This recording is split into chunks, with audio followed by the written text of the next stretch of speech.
Boa noite, meus irmãos.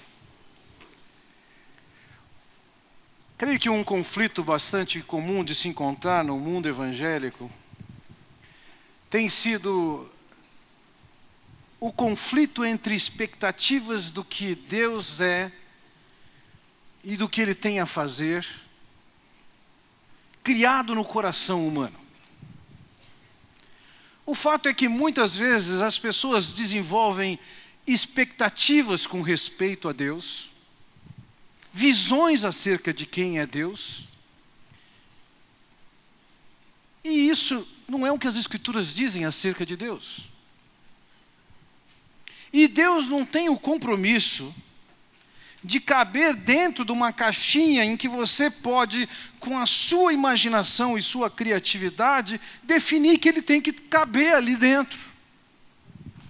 Eu não estou querendo com isso dizer que as Escrituras seriam essa forma de caixinha, não. As Escrituras são a verdadeira expressão e através dela nós podemos saber quem é Deus. Mas eu me refiro, quando eu digo uma caixinha que limita quem Deus é a certos parâmetros, é a caixinha da interpretação das Escrituras. Muitas vezes tenho visto que pessoas têm se equivocado na tarefa de interpretar as Escrituras, e nessa falha da interpretação da Escritura, eles acabam criando algumas perspectivas teológicas, princípios de vida e visão do que é a igreja, que é o nosso assunto hoje, de maneira equivocada. É muito comum as pessoas pegarem textos das Escrituras e interpretarem eles ao seu bel prazer, e sem compreender no ambiente todo da Escritura, no ambiente daquele texto em que foi escrito, o que isso significa. Por exemplo, em Atos capítulo 2, capítulo 8, capítulo 10, capítulo 19, nós vemos algumas manifestações sobrenaturais acontecendo ali, em que pessoas que vieram a crer, tiveram uma manifestação do Espírito, vieram a falar em línguas. Teve uma manifestação poderosa naquela ocasião, e muitas vezes, sem conhecer por que aquilo estava aparecendo, as profecias, ou a profecia que existia sobre o assunto, não é conhecida, mas olha para aquele evento, para aqueles fatos reais, e julga que aquilo é mandatório para a igreja dos nossos dias. Não é isso que a Escritura diz. Mesmo o Senhor Jesus Cristo e os apóstolos também, eles atuaram de maneira a fazer diversos milagres. E de alguma maneira se cria a expectativa de que, assim como o Senhor Jesus Cristo e os apóstolos fizeram milagres, isso tem que acontecer hoje. E nos nossos dias, vários são os lugares em que as pessoas estão atrás de um milagre, e vários são aqueles que nesses ambientes se decepcionam com Deus. Porque definiram uma maneira que Deus atua. Isso também abrange nossa questão pessoal, nossa vida pessoal. O que eu quero dizer com isso? Por exemplo, há uma visão no mundo cristão evangélico de que Deus tem uma vontade particular para você, e nessa vontade particular está incluído com quem você vai se casar. É um homem certo para uma mulher certa e vice-versa. Imagine se alguém errar, vai ser uma tragédia. Alguns textos são usados para defender isso. Um deles é o texto do casamento de Isaac, em que Abraão envia o seu servo em busca de uma mulher para o seu filho, e ele ora dizendo: Senhor, é essa, mostra para mim. Se quando eu pedir água para ela, ela oferecer água para os meus camelos, é evidência de que é ela. E de fato, ela ofereceu água para os camelos, e ele chegou à conclusão: é essa. E aí, em função disso, as pessoas criam teologia de que Deus tem uma vontade particular. Eu só fico perguntando se na sua vida pessoal, qual é a hora que entra o camelo bebendo água. É um fato, foi uma manifestação de Deus. O fato de ter havido uma manifestação de Deus ali Não significa que isso não seja normativo. Eu nem discuto a possibilidade de você ser um caso particular em que Deus soberanamente decidiu que aquilo fosse assim. Mas isso não é mandatório. E não é o jeito que nós temos que procurar. Mas nós olhamos para as Escrituras com algumas lentes que nos fazem entender certas coisas e achar que Deus tem que atuar de algumas maneiras. Ou seja, manifestações de Deus ao longo da história são interpretadas de determinadas maneiras e se busca reproduzir na vida contemporânea sem se analisar o princípio por trás daquilo.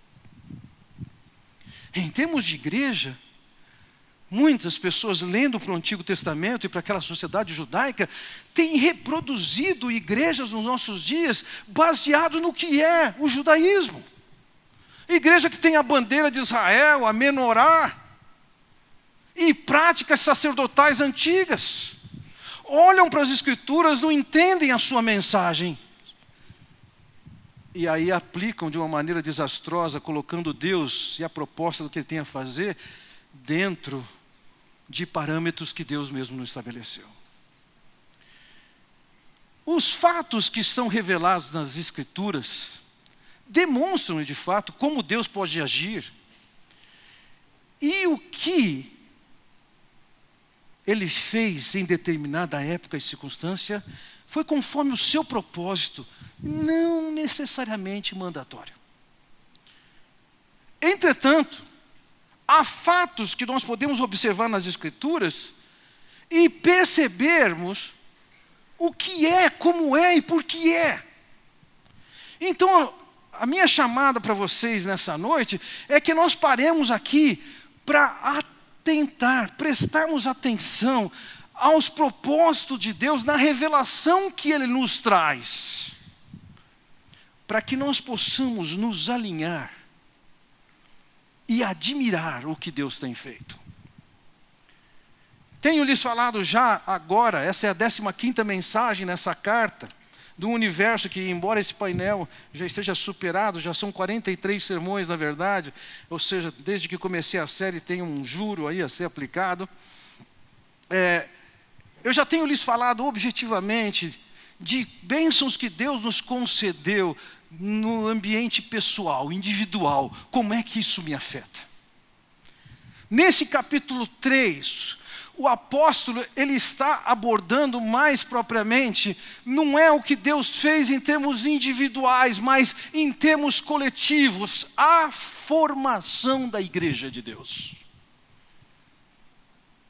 E ao invés de ficarmos tirando conclusões sobre a igreja, a partir de uma experiência ou outra, boa ou ruim, que nós possamos ter tido aqui ou ali, em vez de tirarmos conclusões em função de achos, de sentimos, etc., eu queria que você olhasse para as Escrituras comigo nessa noite e entendêssemos, através de alguns fatos, 2 somente,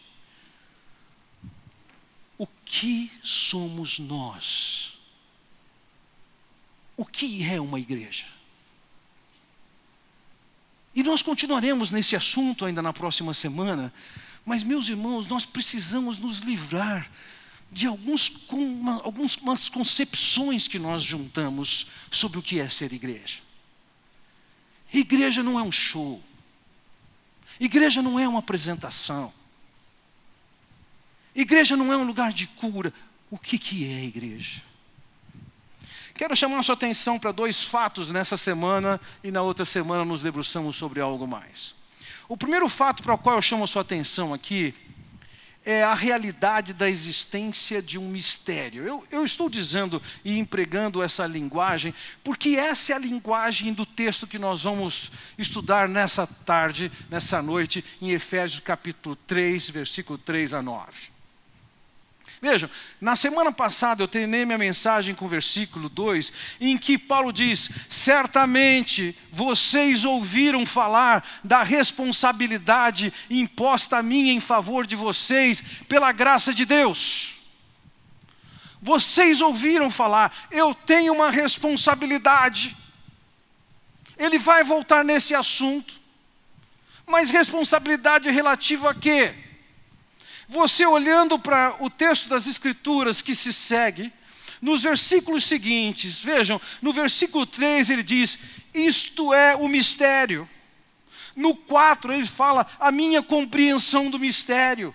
No 5 ele diz, esse mistério não foi dado a conhecer aos homens. No versículo 9 então ele diz, a todos a administração desse mistério. Você percebe que mistério aparece 4 vezes, há 4 ocorrências nesse pequeno espaço de tempo, nessa pequena escrita. E o que é mistério?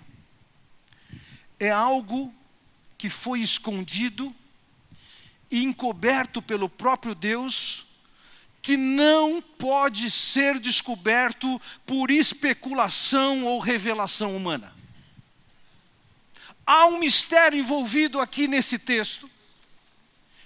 E a ideia é a seguinte: você não é capaz de imaginar o que Deus pensa, você não é capaz de imaginar e especular o que Deus pensa, você não descobre isso, você não revela isso.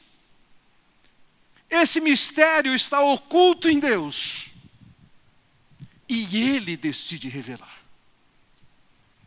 Esse mistério, como nós vamos ver, mesmo ao longo do Antigo Testamento, ele não foi conhecido. Veja o que ele diz no versículo 5. Esse mistério não foi dado a conhecer aos homens de outras gerações. Nós estamos vendo aqui o primeiro século da nossa era. E ele está olhando para trás, e ele tem uma história de Israel, o povo de Deus andando com Deus. Muitos profetas trouxeram muita revelação. Mas esse mistério, ele não esteve na agenda de Deus, nas revelações aos profetas. As outras gerações não vieram a conhecer o que aqui ele chama de mistério.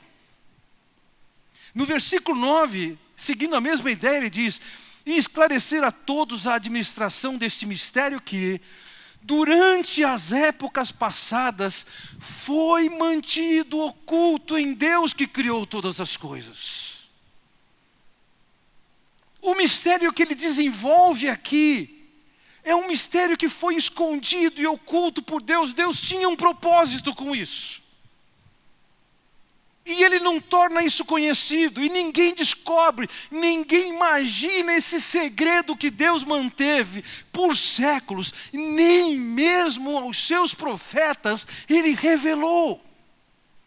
Mas o que é esse mistério? Nós vamos ter uma explicação inicial do que é esse mistério mais adiante, mas eu gostaria de olhar um pouquinho para o Antigo Testamento e perceber que algumas coisas relacionadas com esse mistério, elas haviam sido reveladas. Por exemplo, em Gênesis capítulo 12, nós encontramos a chamada de Abraão. Abraão era um homem, um idólatra que vivia na cidade de Ur dos Caldeus. Ur era a capital, uma cidade de nível internacional naquele tempo. Abraão era um idólatra lá. E Deus resgata esse homem. E diz para Abraão, sai dessa terra. Deixa a tua família. Vai para uma terra que eu vou te mostrar. E Deus faz algumas promessas para Abraão. Promessas que ele tinha para cumprir na vida de Abraão e através de Abraão. Vejam, no versículo 3 daquele texto é dito, abençoarei os que o abençoarem. E amaldiçoarei os que o amaldiçoarem. E por meio de você, todos os povos da terra serão abençoados. Abraão, através de você, todos os povos da terra serão abençoados. O que significava isso? Através de um processo progressivo de revelação, nós sabemos que Deus estava dizendo aqui, que um descendente de Abraão viria e seria uma bênção para todos. A referência a esse descendente era a pessoa do Messias, o Cristo, que haveria de vir e que veio com um propósito, naquela cruz, pagar os pecados de todos. Essa mensagem, ela havia sido amplamente revelada no Antigo Testamento. Isso não era um mistério. Ainda hoje pela manhã, antes de participarmos da ceia, ou no período da ceia, antes do nosso culto normal, nós ouvimos a palavra do Adalberto, que iniciou aquele período compartilhando conosco justamente a passagem de Isaías capítulo 53, que descreve, muito tempo antes de Jesus, a experiência da crucificação e da sua morte. A mensagem que anunciava que essa morte seria seguida de uma ressurreição. Então veja, o Antigo Testamento trazia grandes revelações sobre o projeto de Deus de salvar o homem perdido. Certa ocasião, o Senhor Jesus estava discutindo, em mais um dos seus embates, na verdade, o Senhor Jesus teve vários embates com grupos diferentes religiosos do seu tempo, ou grupos políticos do seu tempo. E num desses embates, o Senhor Jesus disse o seguinte: Abraão, pai de vocês, regozijou-se porque veria o meu dia. Ele o viu e alegrou-se. Abraão teve alguma compreensão e revelação acerca da vinda do Cristo, do Messias, Jesus. Ele está se referindo possivelmente à passagem de Gênesis capítulo 12, ou mais alguns encontros que ele teve e obteve revelações de Deus acerca da vinda do seu descendente que viria para salvar a humanidade. Essas informações, elas foram dadas através dos profetas. O próprio Abraão, na condição de profeta, ganhou essa percepção, se alegrou com essa percepção, se tornou um argumento do Senhor Jesus nessa discussão. Então Paulo desenvolve aqui no versículo 6, a saber, isso foi revelado, que mediante o Evangelho, os gentios são coerdeiros com Israel, membros do mesmo corpo e coparticipantes da promessa em Cristo Jesus. Veja, uma parte da história foi revelada. O que é? O Evangelho que salva já havia sido anunciado através dos profetas no Antigo Testamento. Mas havia alguma coisa que foi escondida, que não havia sido revelada. É que aqueles que crescem estariam numa condição, num novo status que ninguém podia imaginar no ambiente da sociedade judaica, nem os profetas e muito menos os seus ouvintes. O que é? É que, além de um judeu, quando um gentio se convertia, ambos se tornavam coerdeiros. Ambos seriam membros do mesmo corpo. Ambos seriam coparticipantes da promessa em Cristo. Um gentio olhava para um judeu e falava assim, você não pode entrar no meu ambiente religioso. Um judeu olhava para um gentio e via e falava assim, você não pode entrar no meu ambiente religioso. Em alguns casos, em pessoas que se tornavam prosélitos em Israel, elas podiam, de alguma maneira, ter acesso e desfrutar do ambiente do culto a Deus. Mas o que Deus está falando aqui é que Ele não iria agregar, acrescentar, permitir que o povo gentil, pagão, idólatra, viesse a participar completamente do serviço a Deus. O mistério que foi escondido é que dentro do projeto de Deus, eu diria, Deus tinha uma carta na sua manga, que não era um upgrade simplesmente da nação de Israel, mas era assim um novo projeto, a igreja de Deus, que não era mais o Israel, em que judeus e gentios, de toda a origem, de toda etnia, iriam participar nesse novo ambiente criado por Deus. Judeus, gentios, pertencendo ao mesmo corpo. É o que ele diz: gentios são co-herdeiros com Israel, membros do mesmo corpo e coparticipantes da promessa de Cristo Jesus. Essa verdade, a condição do que seria a igreja, isso não havia sido revelado. Isso era oculto. Os judeus não conseguiam entender, e eu diria mais, eles demoraram para entender isso mesmo depois que Deus começou a fazer isso.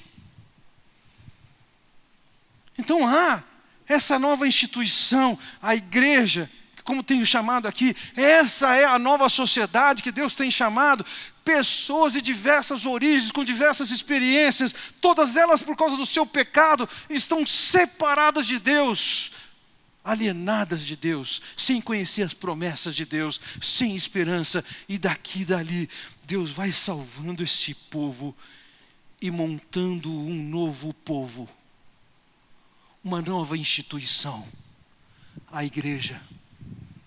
Judeus, gentios, Yanomamis, Caetés, Tupis, todos eles fazem parte desse novo povo.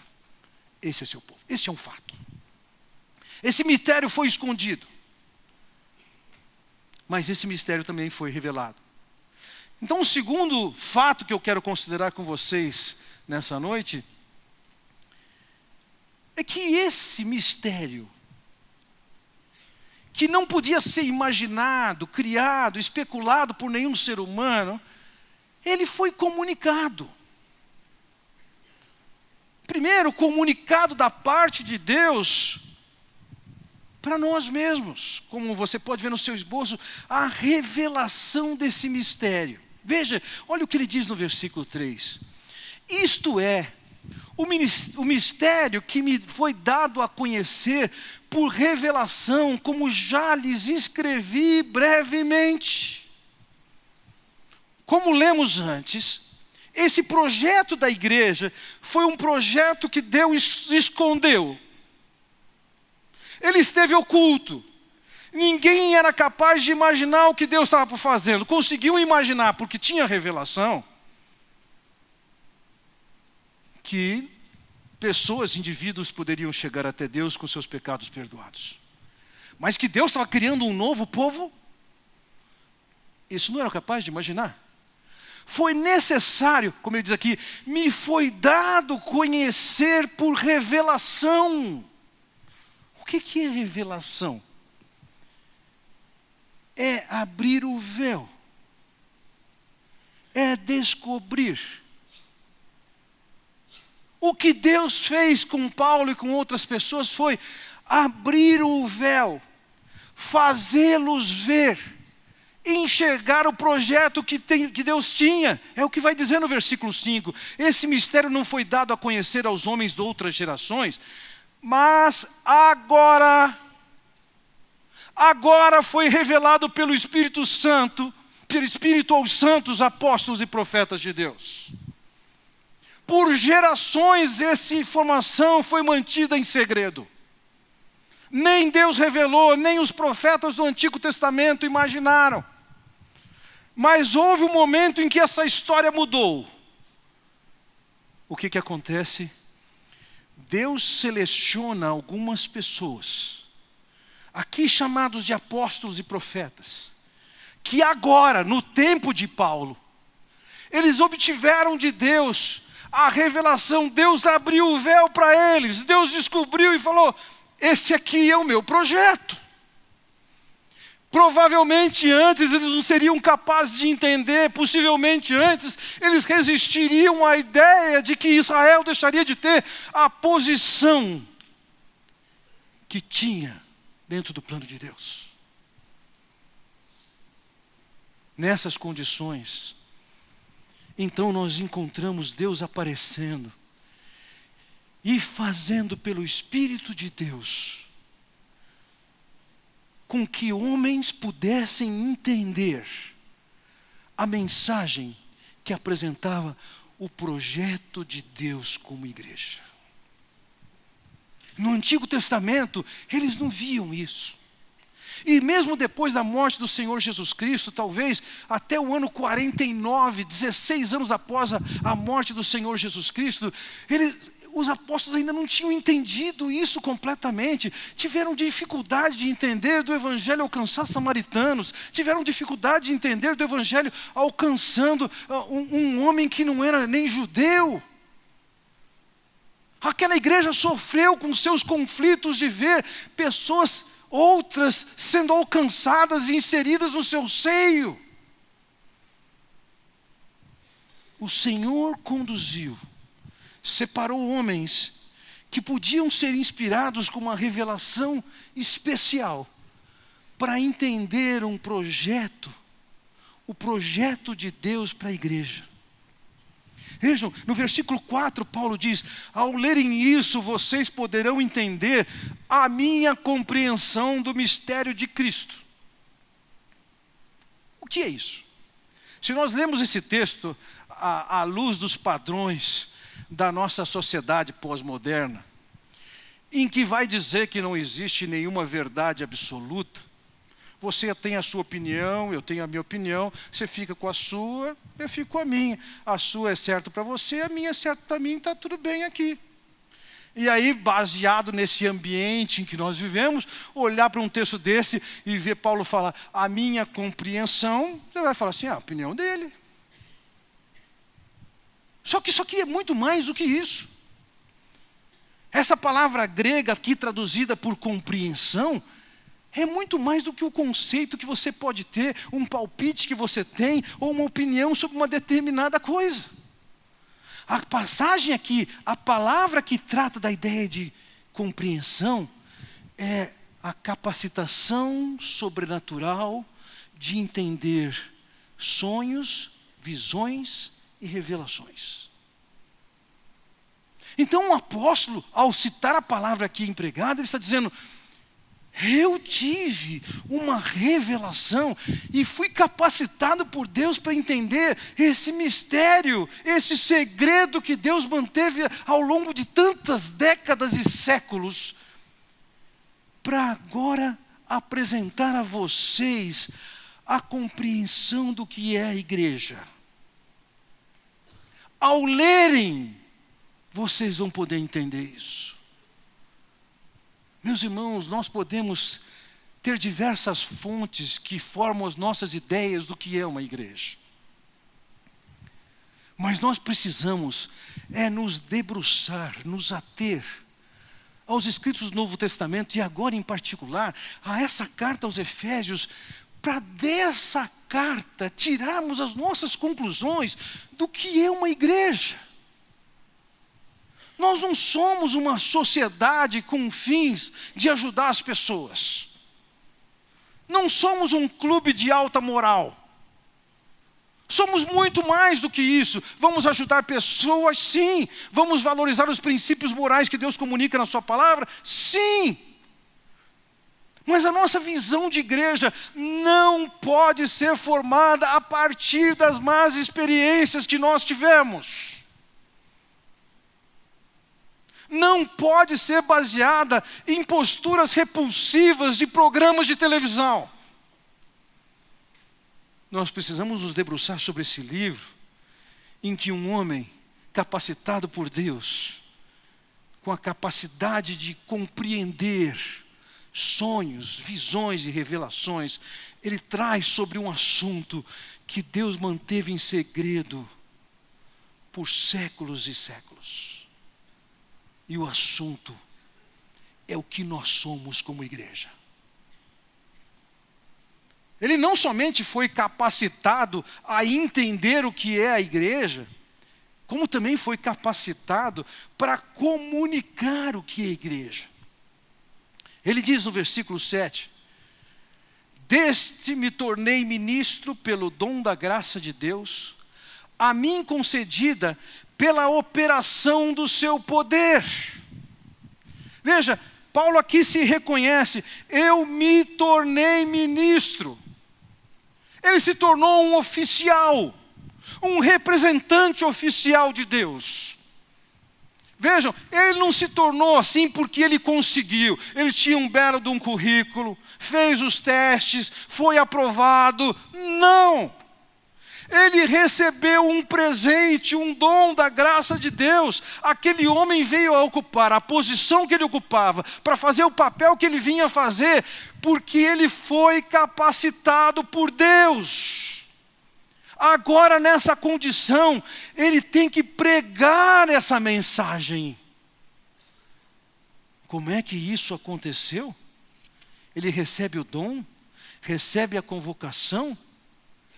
Veja, no final do versículo 7, ele diz: foi pela operação do seu poder. Duas palavras sobre poder aqui, força. Operação e poder. Essas duas palavras, elas falam aqui, primeira palavra de um poder sobrenatural e a segunda palavra, uma habilidade e capacidade recebida. Aprove a Deus capacitar aquelas pessoas para entenderem a revelação que Deus tinha a fazer do projeto dele, que é a igreja. Aprove a Deus chamar algumas pessoas, dotá-las com capacidades especiais. Não poucas vezes, lendo a história do apóstolo Paulo, naturalmente eu olho para a minha própria vida e falo assim: nossa, mas que mediocridade a minha vida perto da dele.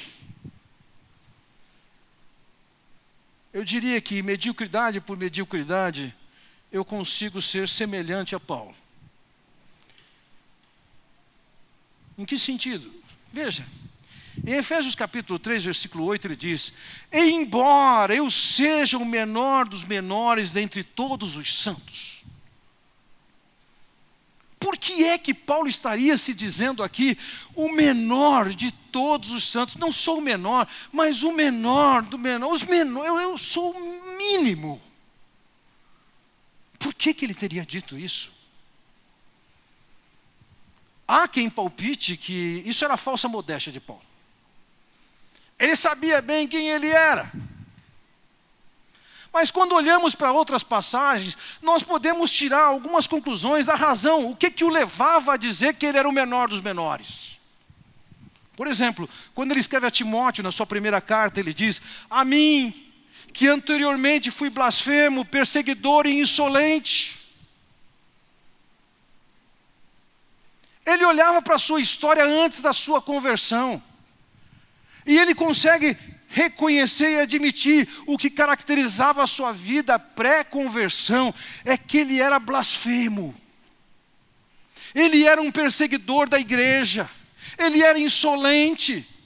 E nós lemos a história no início do livro de Atos. De fato, esse homem perseguindo e ele sendo o promotor que levava cristãos à morte.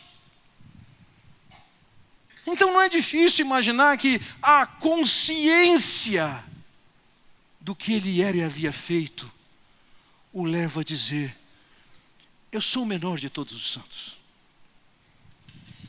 Mais adiante, no versículo 15, ele diz: esta afirmação é fiel e digna de toda aceitação. Cristo Jesus veio ao mundo para salvar os pecadores, dos quais eu sou o pior.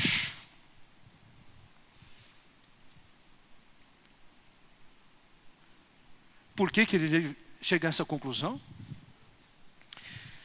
Meus irmãos, enquanto nós temos uma vida cristã medíocre, quando nós olhamos para os outros, nós os julgamos, vamos supor um pecador, nós olhamos para os outros de cima para baixo e achamos que os outros são tranqueiras. Mas quando a gente deixa de levar um cristianismo medíocre e chegamos mais perto de Deus, nós chegamos à conclusão de que o tranqueira somos nós. Quanto mais perto eu chego de Deus, mais eu tenho consciência de que foi a graça, a bondade, o perdão dele. Eu chego à consciência, de fato eu sou menor. Eu não conheço o pecado de vocês como eu conheço o meu próprio. Então faz sentido para mim, um homem que anda perto de Deus, ter a consciência e dizer: eu sou o menor de todos os santos. Eu sou o pior dos pecadores. Talvez ele dissesse isso também por causa do seu próprio nome, porque o seu nome, ele também tinha o significado de pequeno. E a tradição diz que o apóstolo Paulo era alguém baixinho. Então eu não diria que ele está sendo dissimulado aqui, com falsa modéstia, ao dizer que ele é pequeno. Ele só está dizendo o seguinte: aquilo que eu tenho a fazer, a compreensão dessa verdade, a comunicação dessa verdade, ela não está acontecendo por causa das minhas habilidades pessoais. Não é simplesmente por causa das minhas determinações. Não é por causa da minha disciplina pessoal. É porque tem uma ação de Deus soberana que o capacitou, revelando a compreensão do projeto que Deus tinha para a igreja. Que o capacitou a comunicar essa verdade à sua geração. Comunicar o quê?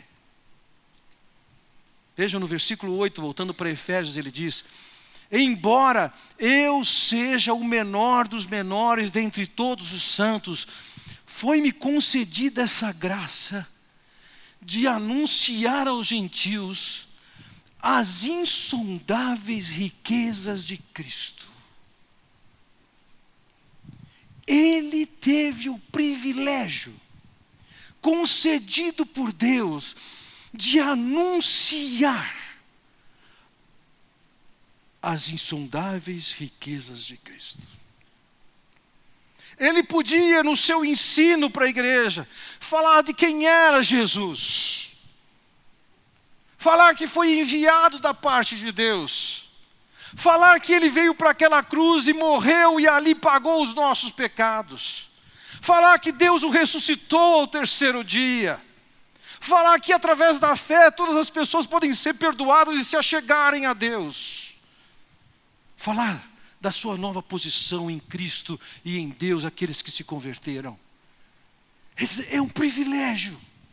Isso é uma graça. Eu tenho o privilégio de poder anunciar essa mensagem das riquezas insondáveis de Cristo. Ele, um homem que sabia e reconhecia-se como o pior dos pecadores, o menor dos menores entre os santos. Ele reconhece o privilégio que ele tem de compartilhar essa mensagem.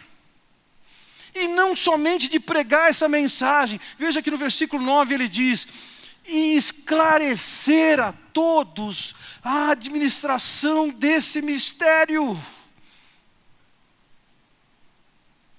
Dentro do ministério do apóstolo, ele não somente pregava essa mensagem, mas ele era alguém que tinha o privilégio de iluminar, de explicar, de explanar a mensagem de Deus, de explanar o projeto de Deus, de nos fazer entender o que é a igreja de Deus. Se debruçar sobre a carta aos Efésios nos dá o privilégio de entender o que é a igreja. Este homem foi chamado por Deus, separado por Deus, capacitado por Deus, para entender o segredo de Deus, para comunicar o segredo de Deus, para explicar o segredo de Deus. Nós não podemos tirar conclusões do que é uma igreja a partir de más experiências. Nós não podemos tirar conclusões acerca do que é o projeto de Deus, do que é a igreja, a partir disso não cumprir com algumas expectativas que você tem. Deus soberano, extremamente criativo, Ele idealizou o projeto igreja Não é invenção humana. Apesar de todos os riscos, de todas as ameaças, já são 2000 anos que a instituição igreja existe. É lógico que você pode passar na Europa, nos Estados Unidos, por inúmeros templos que foram fechados e deixaram de ser igreja, deixaram de reunir a igreja de Deus. Recentemente visitei um desses, que agora é uma galeria de arte, um ateliê de arte. Aquele prédio que se prestava a reunir a igreja de Deus, ganhou outro fim. Pode-se dizer que a Europa e os Estados Unidos vivam o que é chamado de era pós-cristã. Mas a igreja está fervilhando em vários lugares do mundo, em lugares que não se imaginava que iria chegar e alcançar. Porque esse é um projeto de Deus. Que privilégio. Que privilégio que nós participamos dessa instituição. Não existe instituição na face da terra que mais privilegie alguém ser parte do que a igreja de Deus. A agência de Deus, que reúne os seus em torno do Senhor Jesus Cristo, para conhecer o que Ele tem a anunciar. O que é? Voltamos ao que Paulo disse. Foi-me concedida essa graça de anunciar aos gentios as insondáveis riquezas de Cristo. E essa graça que foi concedida ao apóstolo Paulo, agora também é passada a nós. Nós é que temos o privilégio de levar essa mensagem para frente. Normalmente no final do segundo semestre de cada ano, vocês recebem a divulgação, a propaganda, de pegar aqueles livros devocionais, pão diário, é isso? Para comprar e dar para os seus amigos. Nesses últimos dias tenho ouvido testemunhos gratificantes de como esse material tem sido usado por pessoas que ainda não conhecem a Cristo. Como esse material tem sido uma porta de entrada para expressar o amor de Deus. Como esse material tem sido útil para que se compartilhe da verdade de Deus. Tenho ouvido histórias interessantíssimas de pessoas que mesmo sem esse material, têm se encontrado com o Filho de Deus e têm ouvido da mensagem do Evangelho do Senhor Jesus Cristo. Esse é o nosso privilégio. Essa graça foi concedida a Paulo e nós como igreja temos esse privilégio, essa graça, essa responsabilidade. É lógico que você pode ter vivido uma experiência péssima como igreja. É lógico que você pode ter tido uma experiência que fala assim, eu não quero mais nada com a igreja. E em função também dessa experiência, o exército cresce daqueles que são chamados nos nossos dias de desigrejados. Eu aposto que a principal razão por que as pessoas estão abandonando a igreja não são somente suas próprias decepções, mas sim seus próprios pecados, suas próprias escolhas. Nós não vamos juntar uma ideia melhor do que igreja. Foi plano do coração de Deus, oculto por séculos, comunicado aos apóstolos, e desde então estamos buscando viver o projeto que Deus fez. Que privilégio nós temos. Mas além de ser um privilégio que nós temos, também tem que responsabilidade nós temos. O apóstolo Paulo diz, o meu objetivo é esclarecer a todos a administração desse mistério que durante as épocas passadas foi mantido oculto em Deus. Nós também estamos nessa condição. Nós precisamos investir do nosso tempo, do nosso esforço, dos nossos recursos, para que a nossa tarefa de edificação da igreja de Deus seja uma realidade. Que através da nossa operação e da nossa atuação, a igreja do Senhor seja aperfeiçoada como Ele quer que seja aperfeiçoada. Nós também temos o privilégio de, através das nossas vidas, das nossas palavras, dos nossos relacionamentos, dos nossos recursos, nós aumentarmos nossa capacidade de proclamar essa mensagem, de levar essa mensagem para além das nossas fronteiras. Somos nós que agora podemos aprender das Escrituras o que é uma igreja. Das Escrituras somente. E levar essa mensagem para as pessoas que nos cercam. E esclarecer essa mensagem, esse projeto dentro do nosso ambiente. Meus irmãos, somos privilegiados e somos definidos como responsáveis e privilegiados de viver o projeto de Deus e levar essa mensagem a Deus. Podemos ter o senso crítico e identificarmos falhas em igrejas aqui ou acolá. Isso faz parte de um senso crítico.